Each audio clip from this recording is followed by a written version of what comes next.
Pendidikan multikultural merujuk pada pendekatan dalam pendidikan yang mengakui, menghargai, dan memperkaya keberagaman budaya, agama, bahasa, dan latar belakang etnis siswa. Tujuannya adalah untuk menciptakan lingkungan belajar yang inklusif, di mana semua siswa merasa dihargai dan didukung dalam mencapai potensi mereka. Pendidikan multikultural tidak hanya mengajarkan materi tentang budaya-budaya yang berbeda, tapi juga mempromosikan pemahaman yang lebih dalam tentang persamaan dan perbedaan di antara individu dan kelompok-kelompok yang berbeda. Ini juga bertujuan untuk mengurangi prasangka dan diskriminasi serta mempersiapkan siswa untuk menjadi warga dunia yang lebih sadar dan toleran. Dasar pendidikan multikultural. Yang pertama, penerimaan keberagaman. Dasar utama pendidikan multikultural adalah pengakuan akan keberagaman budaya, etnis, bahasa, agama, dan latar belakang sosial siswa. Ini mencerminkan realitas bahwa masyarakat kita terdiri dari individu-individu yang berasal dari berbagai budaya dan latar belakang. Keadilan dan kesetaraan. Pendidikan multikultural berakal dalam prinsip-prinsip keadilan dan kesetaraan dengan keyakinan bahwa semua individu memiliki hak yang sama untuk mendapatkan pendidikan yang berkualitas tanpa diskriminasi. Dan yang ketiga, pemahaman budaya. Dasar lainnya adalah pemahaman akan pentingnya memahami budaya yang berbeda dan bagaimana budaya tersebut memengaruhi individu dan masyarakat. Berikutnya, tujuan pendidikan multikultural. Yang pertama, pemahaman antara budaya yang mendalam. Salah satu tujuan utama pendidikan multikultural adalah untuk meningkatkan pemahaman antara budaya di antara siswa, guru, dan masyarakat secara umum, sehingga mereka dapat berinteraksi dengan lebih baik dalam lingkungan multikultural. Yang kedua, pencegahan diskriminasi dan prasangka. Pendidikan multikultural bertujuan untuk mengurangi diskriminasi dan prasangka dengan mempromosikan pemahaman yang lebih baik tentang persamaan dan perbedaan di antara individu dan kelompok-kelompok yang berbeda. Yang ketiga, penguatan identitas positif. Tujuan lainnya adalah untuk memperkuat identitas positif siswa dari berbagai latar belakang budaya, sehingga mereka merasa bangga dan percaya diri dengan identitas mereka sendiri, tanpa perlu merendahkan identitas budaya orang lain. Yang terakhir, persiapan untuk kehidupan global.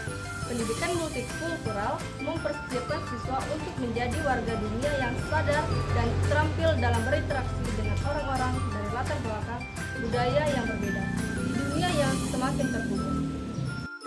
Selanjutnya, fungsi dari pendidikan multikultural. Yang pertama, mendidik kesadaran multikultural. Mengembangkan kesadaran multikultural di antara siswa, guru, dan masyarakat secara umum sehingga mereka dapat menghargai dan menghormati keberagaman. Yang kedua, mengajarkan keterampilan antara budaya. Pendidikan multikultural membantu siswa mengembangkan keterampilan antar budaya yang diperlukan untuk berkomunikasi, bekerja sama, dan berkolaborasi dengan orang-orang dari latar belakang budaya yang berbeda. Yang ketiga, mengurangi ketidakadilan dan ketimpangan. Melalui pemahaman yang lebih baik tentang keberagaman dan keadilan, pendidikan multikultural berfungsi sebagai alat untuk mengurangi ketidakadilan dan ketimpangan dalam sistem pendidikan dan masyarakat pada umumnya.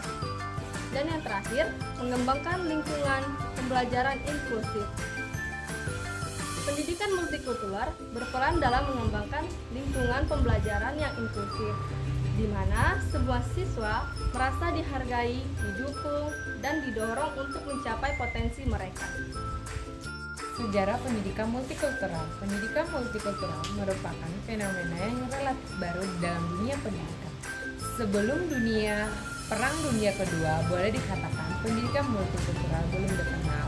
Malahan pendidikan dijadikan alat politik untuk menyelenggarakan kekuasaan yang monopoli sistem pendidikan untuk kelompok tertentu. Dengan kata lain, pendidikan multikultural merupakan gejala baru dalam pergaulan umat manusia yang mendapatkan persamaan, termasuk hak untuk mendapatkan pendidikan yang sama untuk seluruh orang atau education for all. Menurut HAL Tiar menegaskan, setidaknya ada beberapa kekuatan di dunia yang telah melahirkan pendidikan multikultural, yaitu yang pertama itu proses demokratisme dalam masyarakat. Sungguh paham demokratisme telah seumur kehidupan manusia di dunia. Tetapi pelaksanaannya tersendat-sendat, tidak merata dalam berbagai kelompok kehidupan manusia. Di dalam kehidupan yang dikenal kelompok-kelompok yang menganggap dirinya mempunyai hak istimewa termasuk hak untuk memperoleh pendidikan tidak diminati oleh kelompok-kelompok lainnya.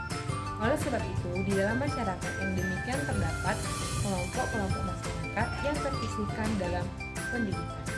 Perjuangan untuk memperoleh pendidikan dari kelompok-kelompok yang tersisihkan tersebut antara lain merupakan salah satu perjuangan yang melawan apresiasi koalisme baik di negara-negara demokrasi maupun di negara-negara totaliter. Terdapat perbedaan perlakuan terhadap kelompok-kelompok masyarakat tertentu. Perbedaan tersebut ada didasarkan kepada perbedaan ideologi, etnis, dan yang lainnya. Misalnya dalam perbedaan-perbedaan yang dulu terjadi di Afrika Selatan dengan politik seragamnya yang menghasilkan antara kelompok berkulit putih dengan hak-hak istimewa yang termasuk hak pendidikan dan kelompok kulit yang berwarna terutama ras Afrika selalu disepelekan. Oleh sebab itu, pendidikan multikultural berjalan bergandengan dengan proses demokrasi di dalam kehidupan masyarakat. Proses demokratisasi tersebut dipicu oleh pengakuan terhadap hak asasi manusia yang tidak membedakan perbedaan ras tersebut, warna kulit, agama, gender. Semua manusia diciptakan Tuhan dengan martabat yang sama. Assalamualaikum warahmatullahi wabarakatuh. Selamat pagi, kami dari kelompok 3 pada kesempatan kali ini akan menampilkan keberagaman suku yang ada di Indonesia. Di sini kami mengangkat suku Batak. Saya Esra Purba dengan NIM 076. Saya Tuti Andriani dengan NIM 051. Saya Anissa Fathia Samosir dengan NIM 097. Maka dari itu, mari kita saksikan kebudayaan suku Batak berikut ini. Selamat menyaksikan!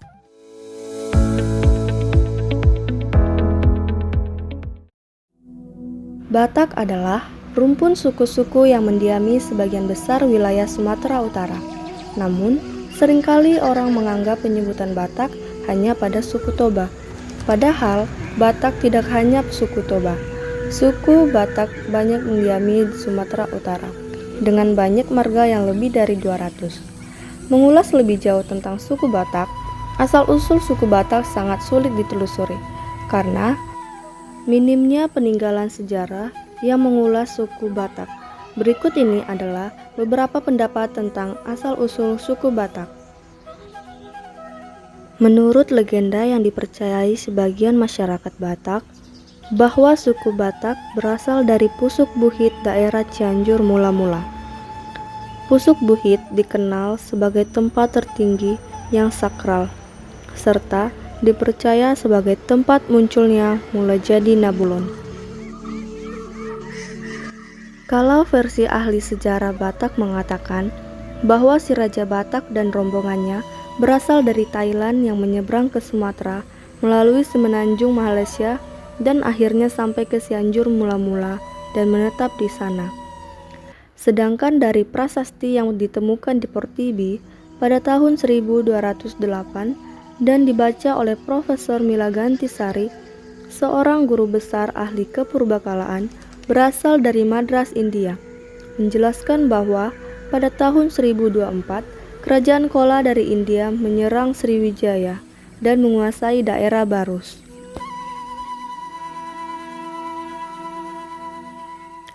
Pasukan dari kerajaan Kola kemungkinan adalah orang-orang Tamil, karena ditemukan 1.500 orang Tamil yang bermukim di Barus pada masa itu. Kamil adalah salah satu nama suku yang terdapat di India. Jika kita ulas lebih lanjut, Raja Sisingamangaraja ke-12 diperkirakan keturunan si Raja Batak generasi ke-19 yang wafat pada tahun 1907 dan anaknya si Raja Buntal adalah generasi ke-20.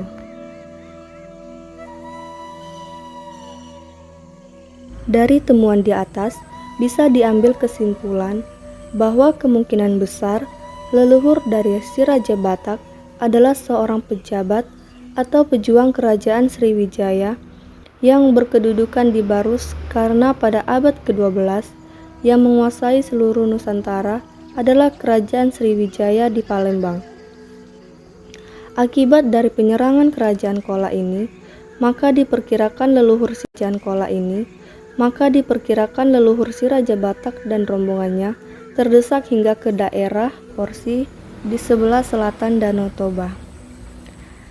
Dan dari sinilah kemungkinan yang dinamakan si Raja Batak mulai memegang tambuk pemimpin perang, atau boleh jadi si Raja Batak memperluas daerah kekuasaan perangnya sampai mencakup daerah sekitar Danau Toba, Simalungun, Tanokaro, Dairi, sampai sebagian daerah Aceh, dan memindahkan pusat kekuasaannya di daerah Portibi di sebelah selatan Danau Toba.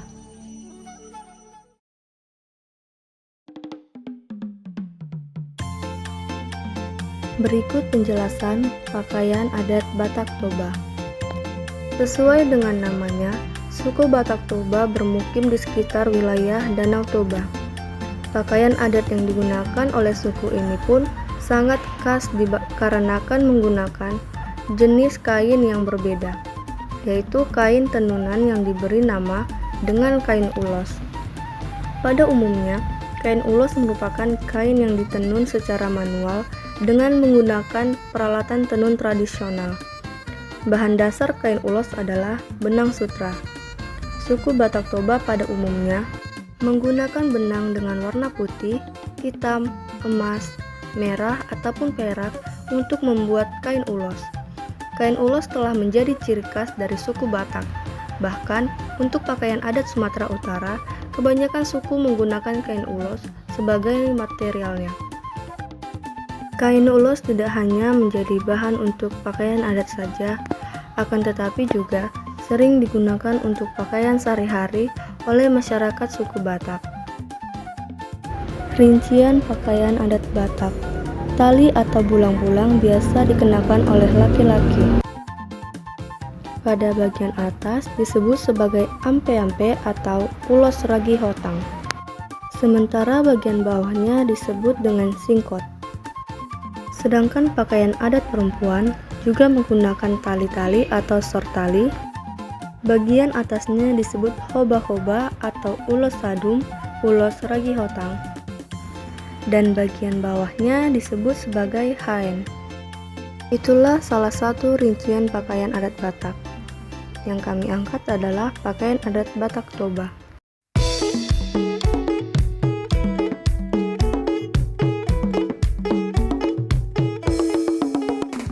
Rumah adat Jangga Dolok. Rumah adat Jangga Dolok adalah salah satu perkampungan tua yang terletak di Jangga Dolok, Kecamatan Lumban Julu. Desa ini berjarak sekitar 40 km dari kota Balige. Perkampungan yang sudah berusia kurang lebih dari 250 tahun ini menyuguhkan rumah adat Batak asli yang masih berdiri kokoh. Rumah adat ini berupa rumah panggung dengan bahan kayu, atapnya terbuat dari ijuk, serta seluruh bangunan tidak menggunakan paku. Perlu diketahui, ornamen bangunan ini dilengkapi dengan ukiran-ukiran khas Batak atau disebut dengan gorga, yang pada setiap coraknya mengandung filosofi tertentu dalam kehidupan orang Batak. Bagi kebanyakan orang, pernikahan adalah nilai tunggal yang paling penting. Mereka akan membuat segala cara yang baik untuk menyesuaikan secara memuaskan. Lalu, apa saja tata cara pernikahan adat Batak Toba pada suku Batak Toba? Pernikahan adalah suatu peristiwa yang besar, mengundang hula-hula boru, dongan tubuh serta dongan sauta atau teman sekampung sebagai saksi pelaksana adat yang beda. Dalam adat Batak Toba, pernikahan harus diresmikan secara adat berdasarkan adat Dalihan Natolu, yaitu Somba Marhula-hula, Manat Mardongan Tubuh, dan Elek Marboru. Pernikahan di masyarakat Toba sangat kuat sehingga susah untuk bercerai. Karena dalam pernikahan tersebut banyak orang yang bertanggung jawab dan terlibat di dalamnya. Adapun tata cara adat Batak dalam pernikahan disebut dengan adat Nagok, yaitu pernikahan orang Batak secara normal berdasarkan ketentuan adat yang berlaku serta tahap-tahap berikutnya. Yang pertama itu mengarit. Sekarang ini ada yang melaksanakan acara pauleine dan manihit mangga langsung setelah acara adat di tempat acara adat dilakukan yang mereka namakan ulang sadari. Yang kedua, mangalihon tanda. Mangalihon tanda maknanya mengasih tanda apabila laki-laki telah menemukan perempuan sebagai calon istrinya, kemudian kedua saling memberikan tanda. Laki-laki biasanya mengasih uang kepada perempuan, sedangkan perempuan menyerahkan kain sarung kepada laki-laki. Setelah itu, maka laki-laki dan perempuan tersebut telah terikat satu sama lain. Lalu laki-laki memberitahukan hal tersebut kepada orang tuanya. Orang tua laki-laki akan menyuruh perantara atau tomo-tomo yang telah mengikat janji dengan putrinya. Yang ketiga itu marhori-hori dinding atau marhusi. Marhusit yaitu pembicaraan yang bersifat tertutup atau bisa juga disebut pembicaraan atau perundingan antara utusan keluarga calon pengantin laki-laki dengan wakil orang tua calon pengantin perempuan mengenai mas kawin yang harus disiapkan oleh pihak laki-laki yang diberikan kepada pihak perempuan. Hasil pembicaraan belum perlu diketahui oleh umum karena untuk menjaga adanya kemungkinan kegagalan. Marhusit biasanya dilaksanakan di rumah perempuan. Domu-domu calon pengantin laki-laki akan menerangkan tujuan kedatangan pada keluarga calon pengantin perempuan. Yang keempat yaitu martukpol. Martukpol bagi orang Batak Toba bisa disebut sebagai acara pertemuan. Martukpol merupakan acara kedua pengantin di hadapan pengurus jemaat gereja diikat dalam janji suci untuk melangsungkan pernikahan.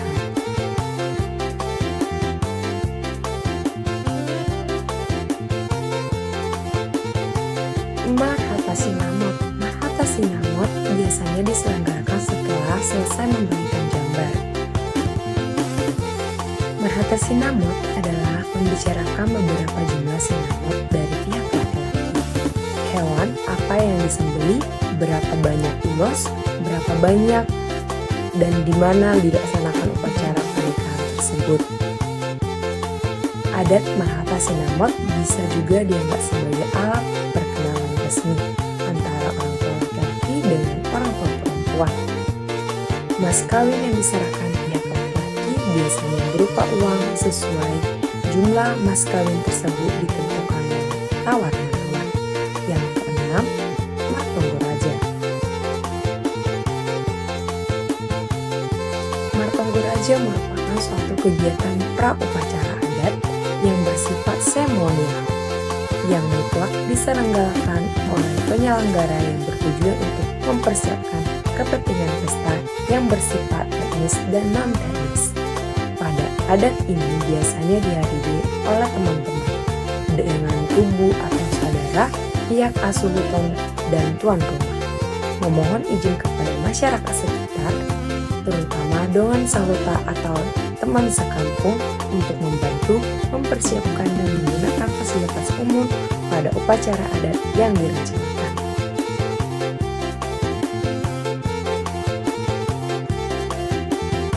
Yang ketujuh itu menjalo pasu-pasu pemberkatan nikah. Pemberkatan pernikahan dilangsungkan di gereja dengan pendeta. Setelah pemberkatan pernikahan selesai, maka kedua pengantin telah sah menjadi suami istri menurut gereja. Setelah pemberkatan dari gereja selesai, lalu kedua belah pihak pulang ke rumah untuk upacara adat Batak, di mana acara ini dihadiri oleh seluruh undangan, baik itu pihak laki-laki maupun perempuan.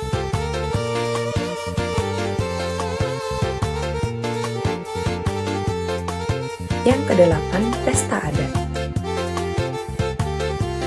Setelah selesai pemberkatan dari gereja, kedua pengantin juga menerima pemberkatan dari adat yaitu dari seluruh keluarga khusus kedua orang tua.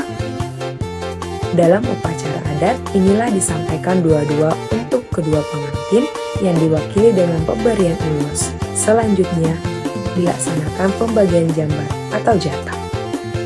Daging berupa daging atau uang, yaitu 1. Jambar yang dibagikan untuk pihak perempuan adalah jambar suhut atau daging, dan jambar tohor nihorbo atau uang dibagi sesuai peraturan. 2. Jambar yang dibagi untuk pihak perempuan adalah deke atau ikan mas. Arsik dan ulos dibagi sesuai peraturan. Pesta adat unjuk ini diakhiri dengan membawa pulang pengantin ke rumah para anak laki-laki.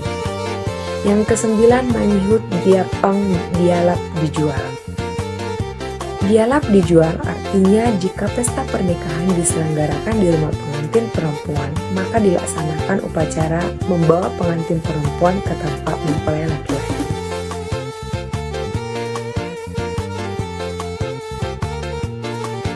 Yang ke-10, ditarpon jual. Jika pesta pernikahan diselenggarakan di pengantin laki-laki, maka pengantin perempuan dibolehkan pulang ke tempat orang tuanya untuk kemudian diantar lagi oleh para namborunya ke tempat namborunya. Hal ini para anak wajib mengasih upah manaru atau upah manaruhon, sedang dalam dialap jual upah manaruhon tidak diberlakukan. Yang 11, paulak unek. Adat ini dimasukkan sebagai langkah untuk kedua belah pihak bebas saling kunjung mengunjungi setelah beberapa hari, berselang upacara pernikahan yang biasanya dilaksanakan seminggu setelah upacara pernikahan. Pihak pengantin laki-laki dan kerabatnya bersama pengantin mengunjungi rumah pihak orang tua pengantin perempuan. Kesempatan inilah menjadi pihak perempuan mengetahui bahwa putrinya betah tinggal di rumah mertuanya. 12, yaitu manjai. Setelah beberapa lama pengantin laki-laki dan perempuan menjalani hidup berumah tangga, kalau laki-laki tersebut bukan anak bungsu, maka ia akan dipajal, yaitu dipisah rumah atau tempat tinggal dan mata pencaharian. Biasanya kalau anak paling bungsu mewarisi rumah orang tuanya. 13, manikir tangga. Setelah pengantin menjai atau tinggal di rumah mereka, orang tua beserta keluarga pengantin datang untuk mengunjungi rumah mereka dan diadakan makan bersama.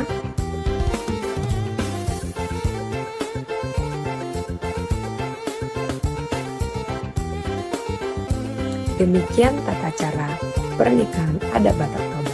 Semoga bermanfaat.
suku Batak. Orang-orang di suku Batak memiliki kepercayaan awal. Sebelum sekarang ini menganut agama Kristen Katolik, Kristen Protestan, Islam, dan agama lain di Indonesia. Kepercayaan yang kerap disebut agama pertama orang Batak ini disebut Ugamo Malim atau kepercayaan Malim. Ugamo Malim ini sering dikenal dengan Parmalim. Ugamo Malim merupakan sebuah agama tradisional yang berasal dari masyarakat Batak. Orang-orang yang percaya aliran Ugamo Malim disebut sebagai seorang Parmalim. Biasanya, Parmalim tersebar di berbagai daerah Sumatera Utara, tepatnya di daerah Danau Toba seperti Samosir, Tapanuli Utara, Toba, Humbang Hasundutan, dan Simalangun. Mata pencarian suku Batak. Mata pencarian suku Batak adalah berbagai aktivitas yang dilakukan oleh masyarakat Batak untuk memenuhi kebutuhan hidup. Berikut adalah beberapa contoh mata pencarian yang dilakukan suku Batak. Yang pertama, cocok tanam padi di sawah dan ladang. Masyarakat Batak umumnya cocok menanam padi di sawah dan ladang. Lahan tanah didapat dari pembagian yang didasarkan pada marga, dan setiap keluarga mendapat tanah tetapi tidak boleh menjualnya. Yang kedua, peternakan. Peternakan juga menjadi salah satu mata pencarian suku Batak dengan aktivitas seperti peternakan kerbau, sapi, babi, kambing, ayam, dan bebek. Yang ketiga, penangkapan ikan. Sebagian besar penduduk di sekitar Danau Toba melakukan penangkapan ikan sebagai mata pencarian. Dan yang keempat, kerajinan. Sektor kerajinan juga berkembang di suku Batak, seperti tenun, anyaman rotan, ukiran kayu, dan tembikar yang memiliki kaitan dengan pariwisata. Bahasa yang digunakan suku Batak. Bahasa yang digunakan oleh suku Batak terbagi menjadi beberapa logat, tergantung pada puak mana ia berasal. Berikut beberapa logat yang dimiliki suku Batak. Yang pertama, logat Karo. Logat Karo digunakan oleh suku Batak Karo.